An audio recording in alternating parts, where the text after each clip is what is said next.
Her true story from North Carolina. My daughter-in-law tossed my suitcase and said, "Stay in your lane," so I took the family heirlooms and walked out. She wanted tradition gone. I took it with me. You jerk! We don't need this dusty stuff, Iris. Seriously. It's 2025. People don't care about dead people's recipes and old trinkets anymore. You always make everything about the past. It happened on a Saturday afternoon during what was supposed to be a warm family gathering at my son's house in Raleigh, North Carolina. The sky outside was a soft southern blue, and the air smelled of grilled chicken and fresh-cut grass. I had worn my best navy skirt, the one Henry always said brought out the silver in my hair. In my lap, I carried a worn wooden box, my grandmother's. It held the stories of 4 generations of our family. Wedding photos from the 1800s, hand-inked ledgers from a time when everything was written in cursive and meant to last, and one necklace, turquoise, with a small silver clasp, that had been passed down from mother to daughter, a quiet promise between women. My name is Iris May Whitfield, and on that day, I was erased. Inside the house, children were squealing, running past me with frosting on their cheeks, chasing bubbles from a machine that puffed like a factory chimney. My son, Jacob, gave me a quick nod from the patio where he was talking to one of his co-workers. He was wearing sunglasses, the kind that make you look like you're always just a little too busy to see someone properly. "Happy to see you, Mom," he'd said earlier when I arrived. But he hadn't meant it. He hadn't offered to carry my box. He hadn't asked what was in it. I made my way into the living room and placed the box on the coffee table. Everyone else was in the kitchen or the backyard, so I took a moment to carefully open the lid. The scent of cedar wafted up. I pulled out the photograph first, my great-grandparents on their wedding day, stiff-backed and serious in black and white. Then came the blue notebook with the soft leather cover, the one that held birth dates, recipes, and a list of every family heirloom and who it had belonged to. The necklace was wrapped in linen. I held it up to the light. "This necklace crossed wars, weddings, and one hurricane," I began, raising my voice a little so the group could hear me. I smiled and looked around the room, hoping someone might lean in, ask a question, show curiosity. I wanted to tell them about how my grandmother wore it while waiting for my grandfather to return from the Pacific, about how my mother wore it to her first job interview, how I wore it the day Jacob was born, a thread of memory, strong and beautiful. But before I could say another word, Jenna, my daughter-in-law, walked in, holding a tray of wine glasses and rolling her eyes so hard I could practically hear it. "Oh my God," she muttered loud enough for everyone to hear. "Are we doing this again?" I blinked. "Jenna," she set the tray down with a clink. Her voice was cold. "We don't need this dusty stuff, Iris. Seriously. It's 2025. People don't care about dead people's recipes and old trinkets anymore. You always make everything about the past." I straightened my spine, still holding the necklace. "These aren't trinkets. They're our history." Jenna scoffed, then looked around as if expecting backup. No one said anything. Not Jacob, not even the kids, who had stopped running and now stood near the hallway, curious. Jenna crossed her arms. "Stay in your lane, Iris." I felt it like a slap. The weight of those words landed hard and sharp. My heart fluttered, but I kept my face still. "Excuse me?" I said softly. She didn't even flinch. "You come in here with that box every holiday, trying to make everyone feel guilty or nostalgic or whatever. We're not living in the 1900s anymore. No one cares about your pearls of wisdom or your old casserole dish or whatever you're trying to hand down." I glanced at Jacob, hoping he would say something, anything, but he just looked at his shoes. He looked like a child again, like the boy who once gave me a lopsided macaroni necklace and told me I was his favorite person in the world. That boy would have defended me. This man, he just stood there. I did not cry. Instead, I looked down at the box. With trembling fingers, I began to repack each item. The photos, the notebook, the necklace, wrapped again in linen. I placed them gently, reverently. I had carried this box through funerals, through births, through lonely Christmas mornings when no one called. But this moment, this silence in the living room, hurt more than any of them. I turned to lift the box when I heard a sharp thump. I looked toward the front door. Jenna was standing over my suitcase. She had taken it from the guest room and thrown it out onto the front porch like a bag of trash. The zipper had popped slightly. My nightgown was sticking out. "And take this junk with you," she said, "We're done pretending like this is your home." No one stopped her. No one helped me. I walked to the door, stepped over my own belongings. I lifted the suitcase by its cracked handle and wheeled it slowly down the porch steps. The wheels wobbled over the uneven bricks. Behind me, the sounds of music and laughter resumed. It was as if I had never been there at all. I placed the suitcase in the back of my car. Then I opened the passenger door and gently laid the box on the seat beside me. I sat behind the wheel, both hands gripping it like a lifeline.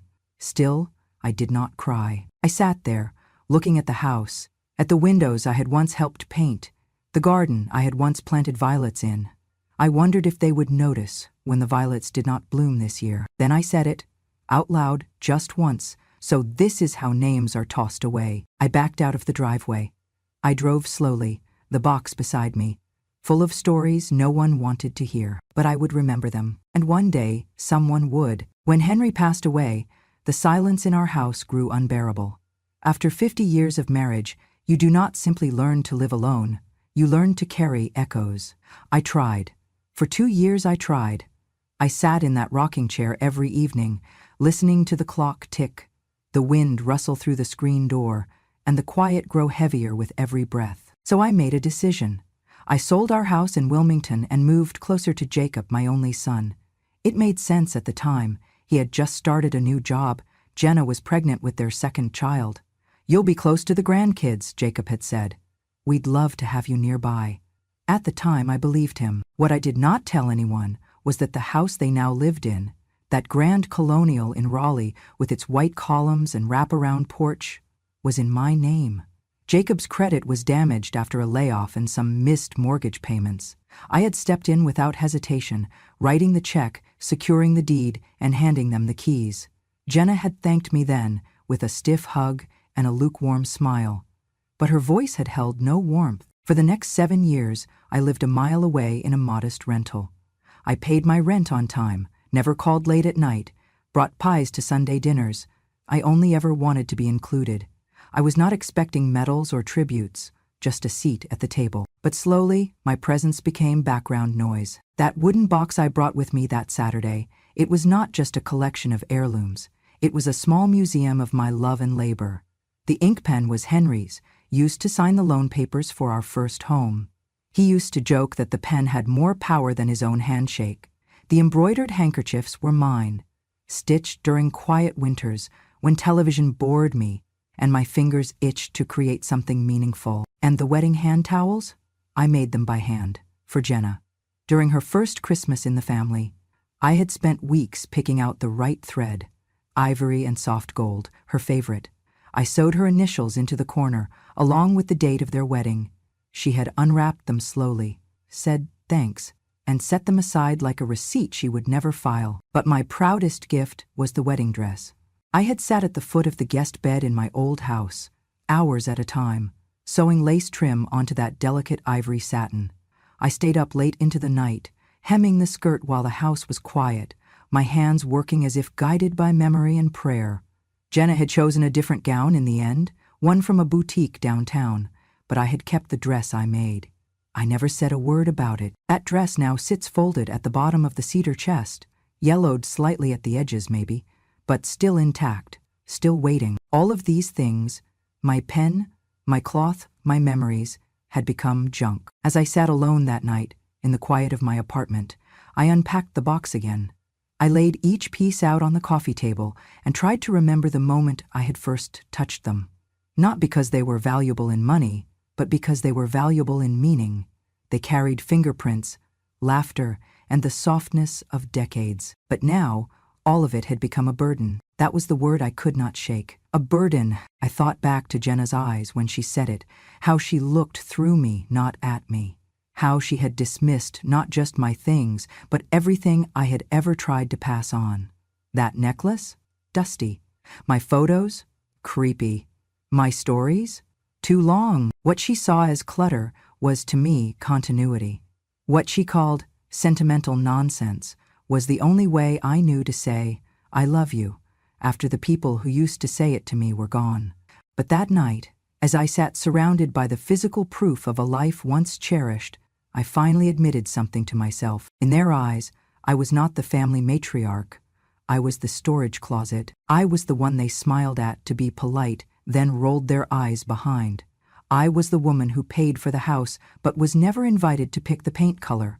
I was the ghost who came to dinner, who asked too many questions, who always had one story too many. I clutched the pen in my hand and stared at the photograph of Henry in his Navy uniform, and I whispered the question out loud. When did I stop being welcome? There was no answer, of course. Just the buzz of the refrigerator, the hum of the heater, and the echo of a door that had closed long before it ever slammed. They had mistaken my softness for weakness, and I had mistaken proximity for belonging. But that night, I began to see things clearly. If my stories no longer had a place in their world, then perhaps my presence no longer needed to orbit theirs. I would not beg to be heard. I would not shrink myself to fit into a space that now felt like a shrinking box. They called my memories clutter. They called my treasures junk. But I called them mine, and mine they would remain. That evening, after the last car had pulled out of the driveway and the porch light clicked off behind me, I carried my suitcase and that old cedar box back into the room they had given me, the so-called guest room, though it had never once held a guest. It was once a storage room, tucked behind the laundry, no windows, one lamp that flickered when the washer ran, a mattress on the floor. No frame, no closet, just 4 cold walls and silence. My bones ached as I sat on the edge of that mattress. My knees popped, a cruel reminder of age. But it was not the ache of years that sat heavier. It was the ache of realization. That somewhere between doing what was expected and giving what I thought was love, I had been packed away with the rest of the forgotten things. In the corner, beside an old vacuum and boxes labeled Xmas junk, sat my belongings. My hand-stitched quilt, now covered in lint, the porcelain bowl from my mother's pantry, cracked and carelessly stuffed in a bag, the box of letters Henry wrote during the war, tossed under a broken coat rack like receipts no one wanted to keep. I sat there a long time. Then I reached for the small cardboard file box tucked beneath my cedar chest, the one with the neatly labeled manila folders, all in my handwriting. I opened it slowly, pulling out the folder marked Raleigh Property, Deed and Title. I ran my fingers over the first page, the original contract. My name, Iris M. Callahan, in print and in ink.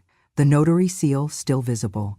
I flipped through the rest, property tax records, payment confirmations, repair invoices. My signature appeared again and again, 50%. That is what the agreement stated. 50% still belonged to me. I had paid the down payment, helped with the second mortgage, paid for the new roof when the hailstorm hit 3 winters ago. I had done all of it quietly, gladly. A mother's love, I told myself. The plan had always been simple. Once things settled, once I was sure Jacob could handle the finances, I would sign over my portion of the house, a final gift, something to help them feel secure, to give the children a home that could not be taken away. The documents for the transfer were ready, tucked in an envelope marked, "To be notarized." All it needed was my signature and a visit to the county clerk. But as I stared at the paper, Jenna's voice rang again in my ears. "We don't need this dusty stuff. Stay in your lane, Iris, and take this junk with you." My breath slowed. I placed the contract gently on my lap and opened my journal, the same leather-bound one I had kept since Henry's passing. Its pages were filled with memories, grocery lists, prayers, and moments no one ever heard me speak aloud. And that night, I wrote, "If my name means nothing, I will take it back." The pen did not tremble, my hand did not shake. There was no rage, no bitterness, only clarity. They had assumed the house was already theirs, that I had given everything without condition. But love is not the absence of boundaries, and legacy is not owed, it is honored. That night I did not cry. I did not rehearse arguments in my head. I did not wonder if Jacob would be angry or if Jenna would play victim. I simply packed the important folders into a fireproof envelope. I tucked my necklace, the turquoise one passed down from my grandmother, into a small velvet pouch. I folded Henry's letters neatly and placed them in my bag. It was not revenge I was planning, it was reclamation. The next morning, I called First Carolina Trust and scheduled a meeting. Then I called the real estate attorney, whose business card I had kept from the time we closed on the house years ago. He answered after 3 rings. "I'm ready to revisit the deed," I said. He paused. "Miss Iris, everything all right?" "Yes," I replied. Everything's finally beginning to be. I made tea and sat at the tiny breakfast table Jenna refused to eat with me at. Across the room, family photos lined the wall, smiling faces, holidays, baby birthdays, none with me in them. That afternoon I began to pack, not in panic, not in haste, but with purpose. I folded my quilt, this time gently. I cleaned the bowl and wrapped it in linen. I labeled each folder. I wrote thank you notes to my friends in the community. And I set aside the transfer documents I would no longer be signing. Somewhere in the background, I heard Jacob laugh on the phone. I could hear him mention refinancing, talking to someone about home equity. He had no idea the equity was still mine. I closed the bedroom door. There was no storm, no screaming, no confrontation, only me and the sound of tradition being gathered not as baggage, but as treasure. The morning after my journal entry, I called a number I had not used in nearly 5 years. It belonged to Harold Keating, our family lawyer, the same one Henry and I had trusted since 1982. He had handled our wills, the house purchase, even the paperwork after Henry passed. Harold's voice had aged, but his tone still held that mix of patience and precision I remembered so well. "Iris Callahan," he greeted. "Well, this is a lovely surprise." "Not entirely lovely," I said, "but important." Within a day, I was sitting in his modest office, surrounded by wood-paneled walls, framed certificates, and the smell of old leather books. Harold adjusted his glasses as he reviewed the deed. 50% ownership remains in your name, just as we filed, he confirmed. There's been no official transfer, no signature. You're well within your rights to sell your portion, or transfer it as you see fit. I nodded. I won't be selling. Harold tilted his head. I'd like to donate it. To the Southern Women's Historical Preservation Society. He blinked once. All of it? Yes. My half. The house is no longer a home for me, but the story it holds, the quilts, the portraits, the family records, I believe. They belong somewhere, they'll be respected. He leaned back. That's a powerful gesture. No, I said. It's protection from being erased. The paperwork took time, meetings with the Society's archivist, a formal evaluation of the items I planned to transfer, my great-grandmother's wedding bowl, the embroidered sampler from 1910, a Bible with handwritten family records dating back to 1874, even the photo of my mother in her garden apron, holding a pie and grinning like the sun. It was the only photo that had ever hung in our dining room until Jenna decorated. Each Saturday morning for the next 3 weeks, I made quiet trips to the state library and the local preservation office, carrying bundles wrapped in linen, protected in boxes and cloth bags. No one noticed. Jacob was too busy with refinancing calls, and Jenna had started working from a co-working cafe downtown. No one asked where I was going, and I never offered an explanation. I wore gloves each time I packed something. I labeled everything in cursive. I took photographs. I wrote letters for future curators to understand who these women were, not just names in records, but lives woven into the heart of the South. My mother's handwritten recipe book, my grandmother's pressed flower collection, my father's love notes to my mother during his deployment. The necklace, too, that turquoise piece they called Dusty. I placed it in a velvet-lined display box. I had worn it to Henry's funeral, to Jacob's wedding, and even to Jenna's baby shower. It would not sit in the back of a sock drawer again. One Friday evening, I walked past the living room where they were watching TV. A sitcom laughed through the speakers.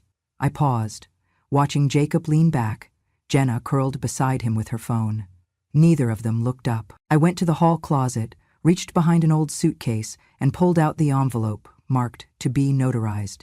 It had once held the documents that would have handed over my half of the house. I slid the papers out, tore them neatly in half, then again.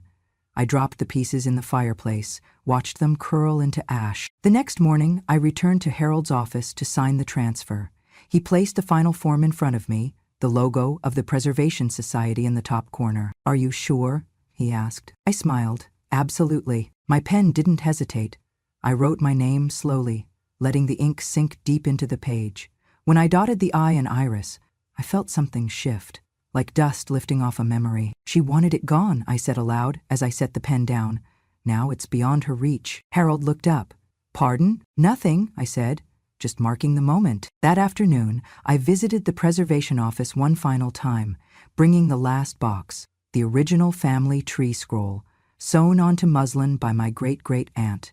The archivist unrolled it across a wide wooden table, her breath catching. "This is incredible," she whispered. "You're giving this to us?" I nodded. "I'm giving it to history. Because someone tried to throw it away." She placed her hand over mine. "We will honor it. And you." That night, I returned home quietly. The lights were off in the kitchen. A half-eaten pizza sat on the counter. I walked past it, past the photo wall, still devoid of me, and closed the door to my room. I placed my journal on the desk and wrote. I took my place in the house, so I gave my name to the future. I slept soundly. The decision had been made. It was the last Friday of October. The air had that crispness North Carolina brings just before the leaves give up completely. I imagined they were all gathered at the house that evening. Jacob, Jenna, the kids, maybe even Travis, my nephew. A dinner like so many others I had quietly cooked for in years past, only now served without the woman who once set the table. I was not invited, and for the first time, I had not waited by the window wondering if they had forgotten. I was far away by then, sitting on a screened porch with a warm blanket across my lap and a cup of cinnamon tea in hand. From my chair, I could see the orange blush of the lake reflecting the sky. Peace made no sound, but it filled every inch of me. Back at the house, I knew they would feel something different. An empty chair, a colder silence. My absence, finally noticed, not because it was inconvenient, but because it had grown permanent. I later heard that Jenna had rolled her eyes halfway through dessert. "She'll come crawling back," she had said over pumpkin pie. "Old people don't have options." Jacob had not replied. I wondered if he felt the same certainty as she did, or if something inside him had already begun to unravel. It was Travis, my nephew, who finally said aloud what no one else dared to admit. "Has anyone actually heard from her?" He had sent me 2 messages the week before, one asking how I was, and the other more concerned. Did something happen with Jenna? I had not replied. I had nothing left to explain. Over the next few days, they asked around town. Mrs. Porter at the pharmacy hadn't seen me. Neither had the Sunday school ladies or the librarian. My room at the house remained untouched, save for the layer of dust they never noticed building behind the boxes. Jenna started to worry, but only because she thought it would reflect poorly on them. What if something happened? What if she wandered off? But she knew, deep down, I had not wandered. I had walked. With purpose. A week after that dinner, a brown paper parcel arrived on their porch, addressed in careful cursive. Jacob opened it while Jenna stood behind him with folded arms. Inside, wrapped in linen, was a single envelope. Jacob read it aloud. "I gave you a home. You gave me a corner. Now I give myself the rest of the world." There was no return address, no phone number, no sign of where I had gone. Just that sentence, written in the same hand that once signed permission slips, wrote birthday cards, and left love notes in a man's lunchbox. Jenna scoffed and walked off, muttering something about dramatics. But Jacob did not move for a long while. He sat on the edge of the kitchen chair, the letter resting in his lap, like a truth he had waited too long to hear. He called me that night. 3 rings, then voicemail. "Mom?" he said slowly. "I got your note. I guess I just wanted you to know I read it." There was a pause, and for a moment I thought he might say more. But the call ended, and so did whatever urge he had to undo years in one message. He did not call again. No one did. I was no longer missing. I had simply gone where they could not follow, because they had never asked to walk beside me in the first place. In that lakefront condo, I taped the letters twin, the original draft, to the inside of my writing desk. Below it, I wrote the date they received the parcel, October 30th, right before All Saints' Day. How fitting, because I had once been the saint in their house. Silent, constant, always giving. But saints cannot live forever in closets and corners. They deserve altars, or at the very least, freedom. And so I kept mine. They kept nothing. My new apartment sits just 2 blocks from the State Library of North Carolina. It is small, 2 rooms and a kitchenette, but every window lets in the morning sun, and the walls are quiet. Quiet in the good way. No one shouts across them, no one slams doors, no one tells me what lane to stay in. The library helped me settle in. After I transferred ownership of the heirlooms and land share to the Historical Society, they arranged temporary housing and offered me a chance to volunteer. At first I declined. I was tired, more tired than I even realized. But the head archivist, a woman named Miriam, with eyes like foggy blue glass, said gently, "We don't ask for your energy, we ask for your presence." So I showed up. Once a week became twice, then 3, then every morning. I taught a small group of women, most widowed, all over 65, how to begin their memoirs. I called it, "The First Page Doesn't Need to Be Polite." They laughed at that. But they understood. We wrote stories about things that never made it into family scrapbooks. Burnt pies, miscarried babies, men who left, and the women who stayed. Sometimes we cried, sometimes we just sat, letting silence tell its version before words came. I hadn't known I had so much left to give, or that anyone would want it. Then, one Thursday in spring, Miriam asked me to meet her in the main hall. I thought we were reviewing someone else's writing submission. Instead, she handed me a printed invitation. Outside Women in Time, grand opening, Saturday, 5 p.m. Special guest, Iris May Dalton. I stared at my name like it was stitched on a coat I had not worn in years. "What is this?" I asked. Miriam smiled. "Your story belongs in more than one drawer." I arrived that Saturday an hour early. My hands trembled, but I wore the pale blue blouse with pearl buttons, one of the few things I had kept. Miriam greeted me with a name badge and a soft hand on my back. "Come see," she said. The main exhibition room was glowing with warm lights and polished wood floors. At the center, inside a glass case, were my things. The turquoise necklace passed down 4 generations of women in my family. The wedding veil I embroidered by hand in the year Lyndon B. Johnson was president. The first page of the family tree, scrawled in fountain pen by my grandfather in 1912. And beside them, a black and white photo of my grandmother sitting on the porch with her sewing hoop, her fingers halfway between strength and story. Below it, a bronze plaque, donated by Iris May Dalton, in honor of every woman told she was too much, too old, or out of line. I could not speak. For a long time I simply stared, one palm resting on my heart, the other tightening around the handle of my purse. The crowd filtered in, people of all ages, some with notebooks, others with tears already shining. A few women came up to me. "You're Iris?" they asked, almost whispering. "Thank you for not letting it disappear." At 5:15, Miriam tapped the microphone. "Ladies and gentlemen, thank you for being here tonight. We are proud to present Southern Women in Time, a collection of artifacts, memories, and voices that shape the hidden foundation of our state's heritage. And tonight, we welcome a woman who turned silence into legacy. Please welcome Iris May Dalton." The applause startled me, not because it was loud, but because it felt honest. I stepped forward. The podium seemed taller than I remembered. I adjusted the microphone, then glanced once more at the necklace in its velvet cradle, and I began. "She tossed my suitcase," I said, my voice steady, so I unpacked where I was wanted. The room fell silent. I brought pieces of my family's past into a home that rejected them. I was told our traditions were dusty, that I needed to stay in my lane, and for a time, I believed it. I packed my story into cardboard boxes and accepted the corner I was given. But history is not junk. It is breath, it is blood. It is the reason my name even exists, and when someone told me it no longer mattered, I realized maybe it didn't to them. But it still mattered to me, so I gave it to the world instead. A few people wiped their eyes. I saw an elderly black woman nodding in the front row, her hand clutched around a cane carved with initials. A teenage girl beside her recorded everything on her phone. "I didn't come here tonight to talk about revenge," I continued. "This is not a story about payback. This is a story about worth.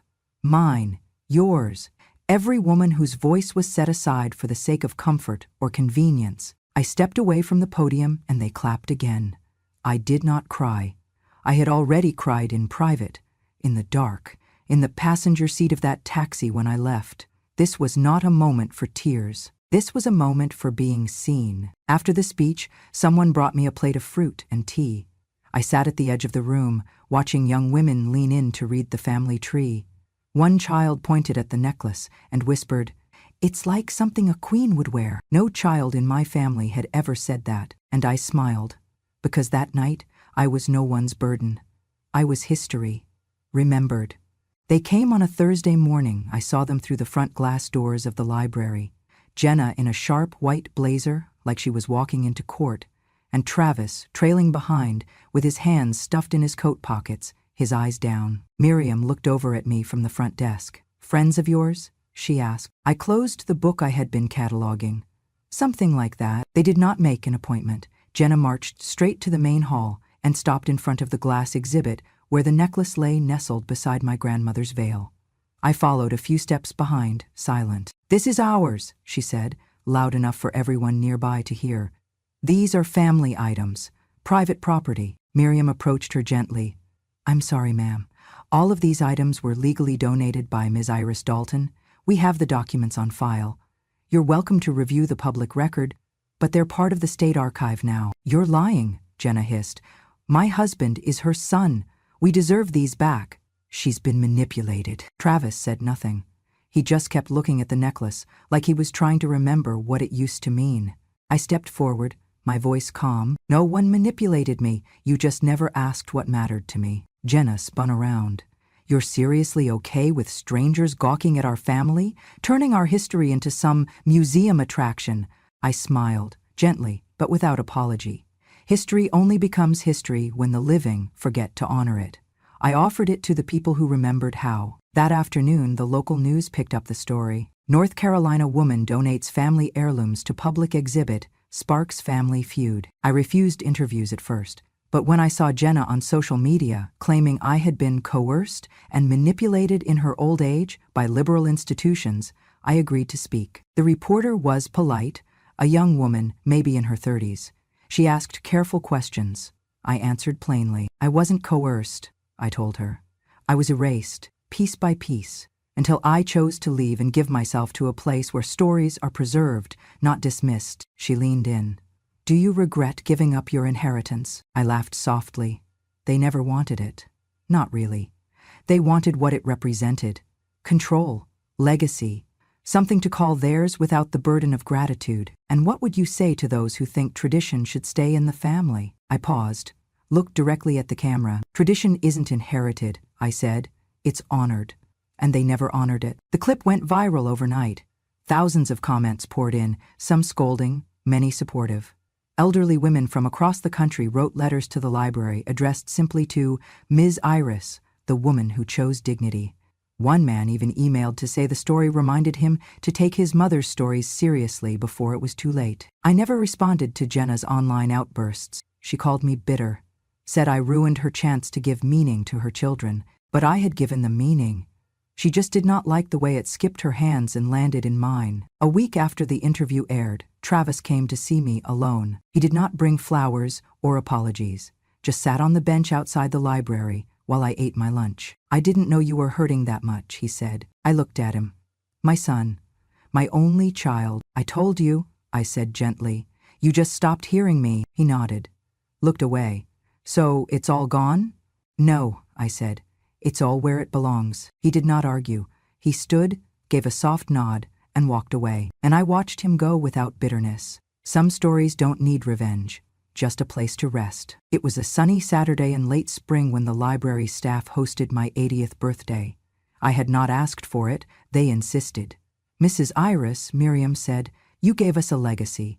Let us give you a little celebration." They decorated the lecture hall with garlands of pressed lavender and old photographs, some mine, some donated by other women who had joined the Southern History Project since it began. On the main wall hung a framed quote in calligraphy: "What you do not preserve will vanish without memory." People came, a lot of people, more than I ever expected. Former students from my memoir class, volunteers from the museum. A local high school brought 2 classrooms worth of history students to sketch artifacts from our exhibition. One little girl wore a brooch, she said, reminded her of the turquoise lady. That made me laugh. Travis was not there. Jenna certainly was not. But the absence no longer stung. I had already made peace with the silence. Instead, I sat with the living. At one point, they handed me the microphone and asked me to read something from my memoir in progress. I had prepared nothing, so I pulled a folded sheet of paper from my coat pocket, a piece I'd written one afternoon while sipping tea and watching a little boy chase pigeons through the courtyard. I cleared my throat. "Legacy isn't what you leave behind," I began. It's what you carry forward. It's the stories we dare to remember, the traditions we choose to honor, not because they were easy, but because someone before us carried them across fire to get them here. The room grew still. I looked around, faces young and old, quiet and listening. When I was asked once what I did after I was pushed out of my home, I continued, I simply said, I walked out with the name they forgot was mine. There were no tears, no dramatics, just a knowing hush, and then applause, not loud or chaotic, but warm and sustained, like a room holding something sacred. Later, a young woman approached me as I sipped tea by the window. She looked barely 20, with ink-stained fingertips and a library ID pinned to her collar. Mrs. Iris, she said shyly, what would you tell someone who doesn't feel like they belong in their own family? I turned to her slowly. You do not owe anyone your silence, and you certainly do not owe them your story. But if you ever decide to tell it, make sure it's yours, not theirs. She nodded. That's a little scary. Good, I smiled. The truth usually is. Outside the window, a group of children were scattered across the lawn with clipboards and colored pencils, drawing pictures of the artifacts they had seen. One boy had drawn my necklace, turquoise and silver, framed by yellow suns. I raised my cup of tea. To memory, I whispered. To all the names that never made it to a headline, but shaped the world anyway. To the woman who told me I was in her way, thank you. You made me walk far enough to find where I actually belong. And then, looking out at the children, their laughter echoing against the old brick walls of a building now filled with my history, I said one final thing, just to myself, but maybe to everyone. She wanted tradition gone, so I gave it to the people who will carry it further than she ever could. And I sipped, not in bitterness, but in legacy. Thank you for staying with Iris's story until the very end. Sometimes the most powerful way to reclaim your worth is to quietly walk away with your name, your dignity, and your story intact. Iris didn't raise her voice. She didn't seek revenge. She simply chose to give her legacy to those who would cherish it. And in doing so, she became more than a grandmother. She became history. If this story moved you, if it reminded you of someone you love, or even someone you lost, please consider subscribing to Grandma True Stories. Here, we honor the quiet strength, the unheard wisdom, and the unforgettable courage of women who refuse to fade into the background. Because stories like Iris's aren't just memories. They're mirrors, and they deserve to be seen. Subscribe today and never miss a truth that needed to be told. This is Grandma True Stories.